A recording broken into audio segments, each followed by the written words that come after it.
João de Deus, a bênção João de Deus, gravatinha, o Fluminense está nas oitavas de final da Copa Libertadores. Você aí, com a sua fé, seja ela qual for, você que acreditou, estamos lá. Chegamos nas oitavas de final, com muita dificuldade, com muito mais emoção, com muito mais adrenalina e sofrimento. Um sofrimento totalmente desnecessário. Mas vivemos, principalmente para quem veio aqui ao Maracanã, né, uma situação totalmente atípica. A classificação culposa do Fluminense acontece após o término da partida aqui no Maracanã, com o placar já definido. O Fluminense já tinha batido o Deportivo Laguaira. A torcida, ninguém arredou o pé, porque o jogo Bolívar Independente Rivadavia estava atrasado e estava 1-1. E aqui o estádio, naquele momento, enfim, era todo mundo, era como se estivesse o Fluminense ainda jogando a uma bola de conquistar um título, sei lá, algo do tipo. Porque a explosão foi tão grande que, cara, só quem estava aqui realmente para sentir o que a gente viveu aqui no Maracanã. É o tipo de coisa que só o futebol pode proporcionar, que não dá para explicar. É lamentável. Eu sei que é uma situação, muita gente fala, cara, é ridículo, tem que passar por isso, que merda. E tudo isso é verdade, tá? Nada disso é mentira. Não estou sendo que rouco do Maracanã. A minha voz foi pro cacete já logo depois ali do jogo. Eu não estava preparado, quer dizer, eu até estava preparado para essa carga de emoção, mas assim, eu imaginava que o jogo fosse terminar ali ao mesmo tempo.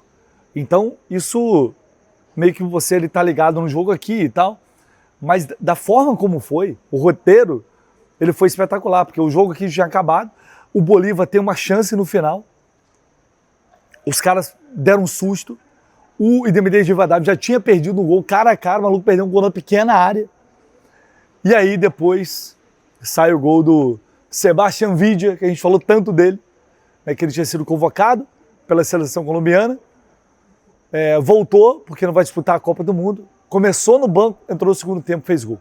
E ainda depois teve mais um gol, para sacramentar a vitória do Independente Rivadavia. Então, além do João de Deus, de Gravatinha, de todos que ajudaram e contribuíram para essa classificação, o obrigado ao Independente Rivadavia, porque para eles era muito melhor o Fluminense eliminado.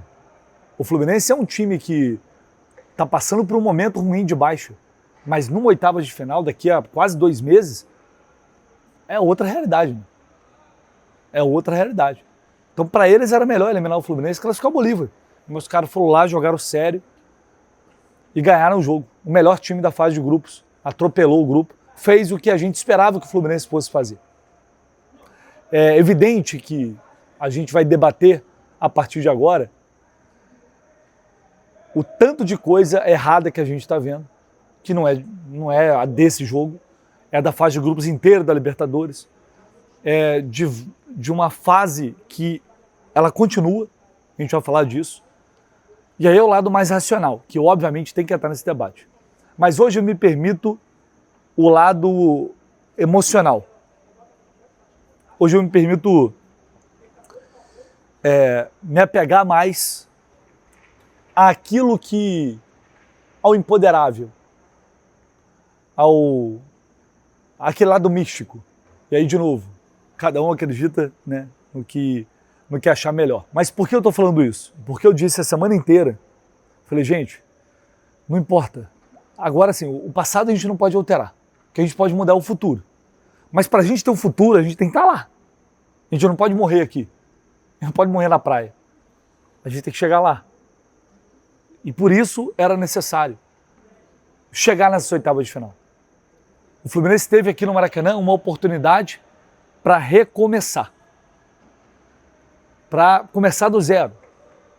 Reboot, reset. É uma oportunidade que a Libertadores, que o futebol está dando ao Fluminense. E a gente já viu várias e várias histórias de clubes que terminaram a fase de grupos desacreditados, campanhas ruins, clubes grandes, River Plate de 2015, Dá para citar o Boca agora aqui. O Boca da final contra o Fluminense em 2023 passou todo o mata-mata, não ganhou ninguém. Não ganhou um jogo, passou nos pênaltis e chegou numa final. Se é legal, se não é, dane-se. O que eu estou dizendo é que a partir das oitavas de final é uma outra competição. Não sabemos qual vai ser o futuro, se ele vai ser melhor ou pior. Não sabemos se o Hulk vai estrear pelo Fluminense e vai fazer gol pra cacete. E vai comandar esse time.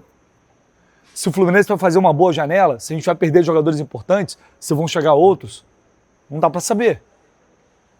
Mas, pelo menos, temos uma oportunidade de tentar mudar o que está acontecendo agora, o que está de errado agora. Se vai ser com o Zubeldia, se não vai ser com o Zubeldia, é outra coisa que a gente vai ter que debater. E naturalmente, haverá esse debate. Mas seria uma tragédia. Falei isso no pré-jogo, o Fluminense cair. Uma tragédia não só esportiva, porque seria absolutamente humilhante ser eliminado nesse grupo. O Fluminense ele fez uma campanha, inegavelmente uma campanha de eliminado. A não ser que alguém queira ignorar completamente a realidade. Mas fazendo uma análise séria, a campanha do Fluminense foi horrorosa. O jogo de hoje aqui contra o Laguaira, ele também foi mais um jogo fraco, apesar da vitória. Foi mais um jogo que deixou a desejar. Como foi a campanha inteira do Fluminense, basicamente. Então, não foi pela vitória de hoje, foi muito também pela incompetência dos rivais. Era um grupo fraco, sim senhor. Com o Deportivo Laguaira, com o Bolívar. A gente viu o Bolívar perdendo em casa e viu como o Independente Rivadavia atropelou o grupo e empatou com o Fluminense já. Ele estava ganhando o jogo, para ter vencido lá também. Então não há o que debater em relação a isso. O que o Fluminense apresentou foi algo muito, mas muito distante. Não é daquilo que a gente esperava, não. Era do que era a obrigação desse time mostrar. Era o que era uma obrigação da comissão técnica e dessa diretoria. Entregar essa classificação sem apuros. E ela não veio. Veio desse jeito. E ok, então vamos pegar isso, aproveitar que a gente recebeu essa oportunidade e agora tentar fazer algo muito melhor e diferente lá na frente, depois da parada para a Copa do Mundo, com as mudanças que vão acontecer, e vai ser mudança para todo mundo. Hoje a gente viu aqui uma torcida que, mais uma vez, veio para acreditar, veio para apoiar, teve um momento de vaz no meio do primeiro tempo, que, cara, se justifica, porque o jogo do Fluminense era muito ruim, faz o gol, leva o empate no minuto seguinte, gol de pênalti, leva o empate numa jogada, mais uma jogada bizonha da zaga do Fluminense, que conseguiu levar gol do Deportivo Laguaira aqui. Eles não conseguem passar um jogo sem levar gol. É um negócio assustador. Levaram um gol, e o gol com o James sendo humilhado, levando o chapéu, e o James errou pra cacete o resto do jogo inteiro de novo. Essa é uma situação dramática que tem que ser resolvida para o pós-Copa, que também a gente vai falar sobre isso. E aí depois o jogo é muito ruim, até sair de novo o gol do Hércules, que é um belíssimo passe do Martinelli, que a gente viu com a volta dele como já faz diferença e como melhora o time. E depois não acontece, o Laguaira teve mais uma chance, depois não acontece nada. Não acontece nada. No segundo tempo, o Fluminense foi muito efetivo. No segundo tempo, depois sai o gol do Canóbio com muito custo também, era um jogo arrastado, chato, com o Deportivo Laguaira, em alguns momentos tendo mais a bola, inclusive. Mas saiu o gol, aí resolveu o jogo aqui e depois, enfim, a gente ficou muito mais preocupado com o jogo de lá. Então, para mim, o jogo de hoje ele foi uma continuidade da fase de grupos da Libertadores, do Fluminense. Mas, ainda assim, estamos lá. O Zubeldia falou muito aliviado sobre isso. E claro, para ele era muito importante, porque lá em La Paz, ele falou, vocês não acreditam? Pode anotar, bateu na mesa, bateu no peito, vamos classificar. E cumpriu, fez uma promessa e cumpriu. Que bom para ele, graças a Deus por isso. Parabéns, Zubeldia. Cumpriu, mas cumpriu com a obrigação. Era um grupo acessível sim, que ele disse que não era, mas era assim. Mas deu certo.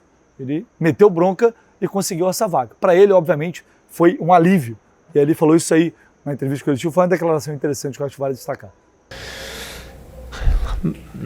Ya vamos a ir teniendo reuniones para ir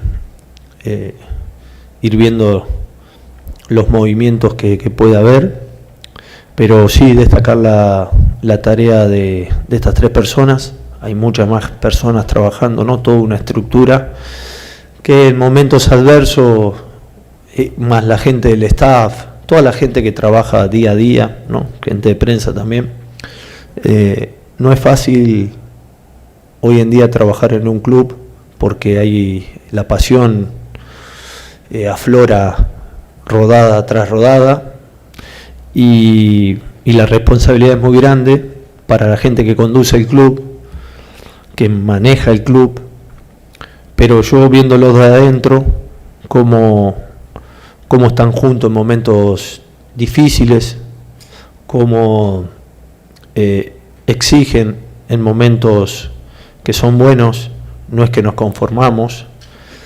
Entonces, para mí estas tres personas que nombraste vos, que nombré yo hace un rato, es parte importantísima de que en momentos difíciles estemos juntos, ¿no? Estemos juntos y bueno, y podamos clasificar hoy, más allá del sufrimiento, que tengo 4 stents y sigo así, voy a ir para 6 stents, espero que sea más adelante, y también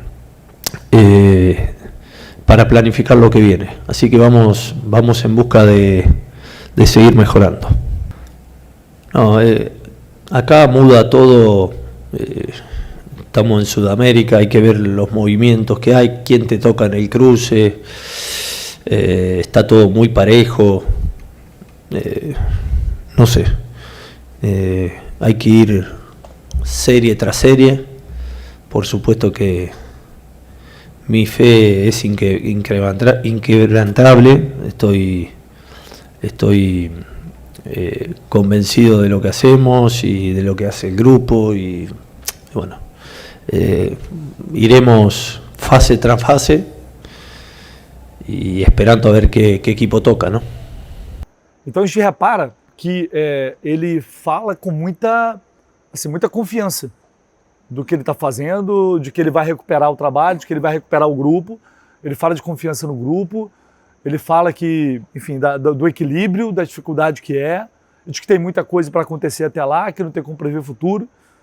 É uma vitória que dá uma sobrevida. É uma vitória que, com certeza, acalma os ânimos, uma classificação, na verdade, né? Que acalma os ânimos. E acho muito, vou falar mais disso depois, mas acho muito improvável mudança na comissão técnica do Fluminense nesse momento. Acho muito improvável. Surpreenderia demais. E o Zubeldia já falou, claro, sinais de que nem pensa, não passa isso pela cabeça dele, tomar essa iniciativa. Então, eu acho que agora é o momento de curtir essa classificação, de aproveitar a gente que veio aqui, comemorar mesmo, e tem que comemorar o fato do Fluminense estar lá, não a campanha, não o jogo, mas o fato do Fluminense, mesmo diante de tudo isso que aconteceu, ter chegado a essa oitava de final. Sexta-feira tem o sorteio, amanhã a gente vai saber o adversário e aí teremos muito tempo até lá para debater tudo. O que fica a sensação que fica para mim, o sentimento que foi para mim, é que muita coisa conspirou a nosso favor. O fato do jogo do Rivadavia ter saído da altitude para ir para Santa Cruz, o vídeo voltou, tem uma série de coisas que até o pessoal está brincando no chat. Imagina uma história sendo contada do time que chegou na final de Libertadores, ser campeão devido a protestos, né, uma revolução social na Bolívia, protesto da classe trabalhadora. Imagina se isso acontece desse jeitinho. Por isso que eu falei, é o místico, é aquilo que não dá para a gente mensurar. Mas muita coisa, mesmo com o Fluminense fazendo de tudo para não estar lá, para se complicar, como fez, as coisas, o vento soprou a favor e deu tudo certo. Isso que importa, é alívio, o torcedor tem que comemorar mesmo, a gente tem que comemorar e a partir de agora a gente vai analisar o que vai acontecer aqui em diante, tá? Um abraço para você, deixe o seu like e se inscreva no canal. A gente volta ao longo do dia repercutindo muito o que foi essa classificação aqui no Maracanã ou lá na Bolívia.